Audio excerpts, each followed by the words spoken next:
حسن کچھ جی سوال کرنا چاہ رہے ہیں. حسن پلیز سوال کر لیں.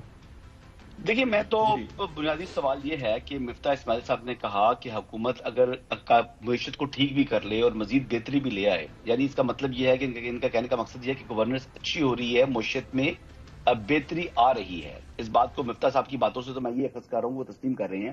لیکن اس کے باوجود کیونکہ مسلم لیگ نواز کا وہ نیریٹو نہیں ہے، یعنی وہ زبانی لوگوں کی ٹرک کی بتی نہیں دکھا پا رہی، اس وجہ سے شاید ان کو الیکشن میں فائدہ نہیں ہوگا آنے والے الیکشن کے اندر. تو کیا آپ کی بات کو میں یہ سمجھوں کہ عمران خان صاحب کی کارکردگی جو تھی بطور prime minister as an administrator صفر تھی، لیکن انہوں نے لوگوں کو ٹرک کی بتی کے پیچھے لگا کر نیریٹو اپنا اچھا بیچا، اس وجہ سے آج وہ مقبول ہیں؟ مفتاح صاحب.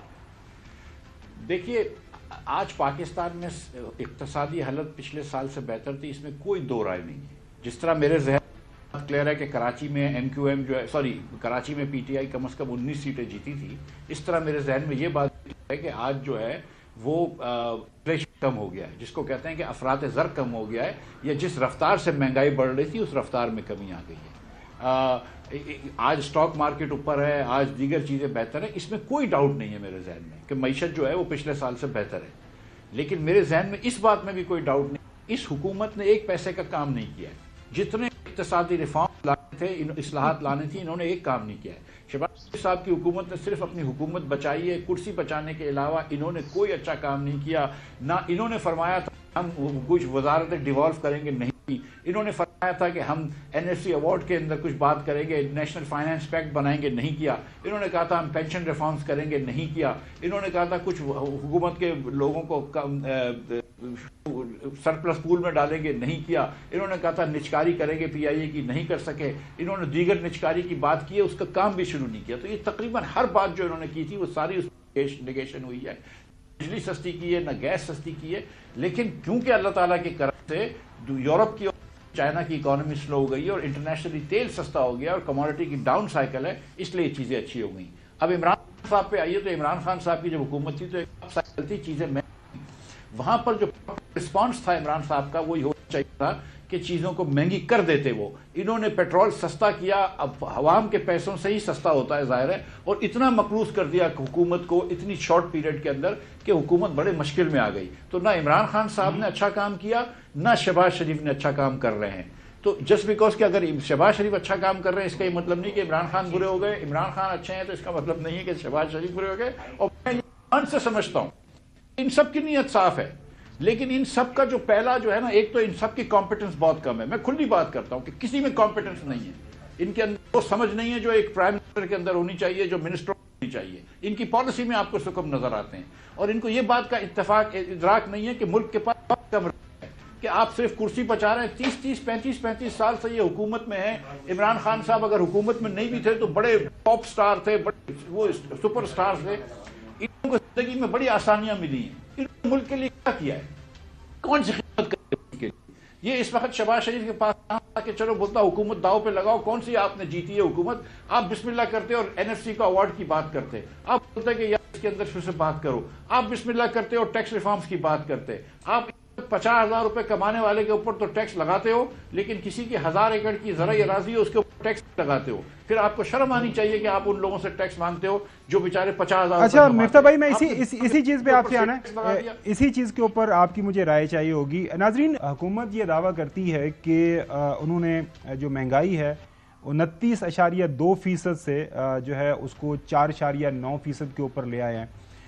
سٹاک ایکسچینج ظاہر ہے جو ابھی مفتاح صاحب نے بتایا اپیرنٹلی بڑا زبردست پرفارم کر رہی ہے. جو مہنگائی ہے، جو غربت ہے، جو پاورٹی لائن ہے، 40% بتا رہے ہیں 10 crore according to the world bank report. ایک سال کے دوران 26 لاکھ مزید لوگ اس سے نیچے آئے ہیں، مطلب مزید غریب ہوئے ہیں بجائے اس کے کہ وہ امیر ہوئے ہوں. فواد حسن فواد جو ہے قائم مقام حکومت کے وزیر نجکاری تھے، انہوں نے ایک سیمینر ایڈریس کیا. ناظرین، وہ یہ فرما رہے ہیں کہ پی آئی اے کی نجکاری کا تمام کام مکمل کر لیا گیا تھا. موجودہ حکومت نے پی آئی اے کی نجکاری کے عمل کو سبوتاژ کیا. پی اے کی نجکاری کے دوران 8 بڑے گروہوں کو نکال کر ایک ایسے گروہ کے ساتھ بات کی گئی جس کا ٹرانسپورٹ اور کمیونیکیشن میں کوئی تجربہ نہیں تھا. دنیا میں کوئی ایک ایسا ملک بتائیں جہاں نجکاری کمیٹی کا سربراہ وزیر خارجہ ہو. پاکستان کے موجودہ وزیر اعظم بڑی حکومت پر یقین رکھتے ہیں. یہ آپ کے سامنے ناظرین. اچھا مفتا بھائی، دو چیزیں ہیں. ایک تو یہ جو پرسیپشن ہے، ظاہر ہے 29 سے جب 4% کی مہنگائی بات کرتے ہیں کہ جی کم ہو گئی، لیکن جب بازار میں جاتے ہیں جو بائنگ پاور ہے، قوت خرید ہے وہ کسی بھی پاکستانی کی ایک سال کے دوران کم از کم جو مجھے سمجھ آتی ہے، کسی سے بھی بات کریں، وہ کم ہوئی ہے. تو یہ ہمارے لیے یہ جو جگزا پزل ہے، اس کو ذرا تھوڑا سا کھول دیں کہ کہاں پہ کیا حقیقت کیا ہے اصل میں.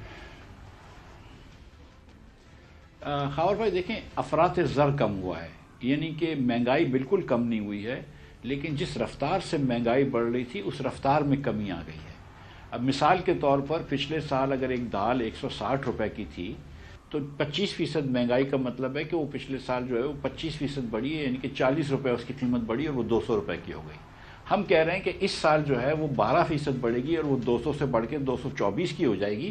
ہم یہ نہیں کہہ رہے کہ وہ 160 کی طرف چلے جائے گی، یہ 200 سے تو بڑھ کے 224 کی ہو جائے گی، لیکن کیونکہ وہ پچھلے سال 24% بڑھی تھی اور اس سال جو ہے وہ 12% بڑھ رہی ہے، یعنی کہ پچھلے سال 40 روپے بڑھی تھی تو اس سال 24 روپے بڑھ رہی ہے. تو ہم کہہ رہے ہیں کہ مہنگائی ہونے کی رفتار کم ہو گئی ہے، جس رفتار سے بڑھ رہی تھی مہنگائی وہ کم ہو گئی ہے. دوسری جو آپ نے زیادہ امپورٹنٹ بات کری ہے وہ قوت خرید کی بات کی ہے. دیکھیے پچھلے سال اگر مہنگائی 24% تھی اور کسی کی تنخواہ 10% بڑھ رہی تھی تو وہ 14% غریب ہو گیا اوسطاً. اب آپ دیکھ لیجئے، آپ کے دوست اقارب ہیں یا دیگر جو لوگ آپ کے ادارے میں کام کرتے ہیں، ان کی تنخواہیں 24% پچھلے سال نہیں بڑھی تھی. تو ایک عام پاکستانی جو تھا، جس کی تنخواہ اگر 10% بڑھ بھی گئی تھی، اور انڈیا میں اتنا بھی نہیں ہوتا، تو اگر 10% بڑھ بھی گئی تھی تو وہ 14% سے ہو گیا ریل ٹرم میں. اب اس سال آئے، اس سال وہ کہہ رہے ہیں کہ 10% مہنگائی ہوگی. اب اگر کسی کی تنخواہ 10% بڑھتی ہے تو وہ برابر ٹھہرے گا، اگر تنخواہ 10% سے کم بڑھی تو وہ پھر 10 اور اس کی چیزیں قوت خرید سے نکل جائیں گی. تو قوت خرید ہماری نہیں بڑھی ہے، اسی لیے غربت بڑھ رہی ہے. دیکھیں پاکستان میں کیونکہ 80-90 لاکھ بچے پیدا ہوتے ہیں اور کیونکہ پاکستان میں 30-35 لاکھ لوگ نئے ہر سال روزگار کے لیے آ جاتے ہیں 18 سال کی عمر ہو کر، اور کیونکہ یہاں معیشت تیزی سے نہیں چل رہی، 2%, 2.5% سے زیادہ نہیں چل رہی، تو ہم اتنے روزگار نہیں پیدا کر سکتے. لہٰذا لو اسکلڈ ویجز کے اندر کمپٹیشن بڑھ جاتا ہے اور ویجز ڈپریس ہو جاتی ہیں، تو وہ انفلیشن کے ساتھ نہیں بڑھ سکتی. تو جیسے جیسے مہنگائی آتی رہتی ہے، 2% ہو، 10% ہو، 20% ہو، ہماری قوت خرید کم ہوتی رہتی ہے اور ہم غریب سے غریب تر ہوتے جا رہے ہیں. یہ مسئلہ جو ہے کافی سالوں سے ہے پاکستان میں.